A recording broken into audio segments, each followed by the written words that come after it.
Hello everybody, I want to show you with this video how you can change the text size at the Samsung Galaxy A35 5G.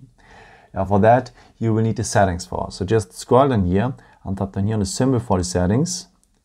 Now you need to go to the point display and let's have a look now for the point font size and style.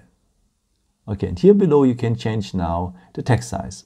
I've increased it already that you can follow the video a bit better, but you can make it also a bit lower, or you can increase it as well here to the maximum. But please take care, because if you have increased it to the maximum, it have a negative effect here for the previews, because you can't really read them well anymore. So this is why I recommend to you, if you want to change the text size, to go here at maximum at the medium level. Yeah, I hope I could help you with this video and answer your question. And yeah, maybe if you want, you can leave me a nice comment or give me some thumbs up. That would be very helpful for my videos. Thank you so much for. And yeah, I've created also some other videos if you're interested in with some more tips and tricks and so on. You can also subscribe me if you haven't done it before. Thank you so much for all your support, and yeah, maybe until next time. Ciao.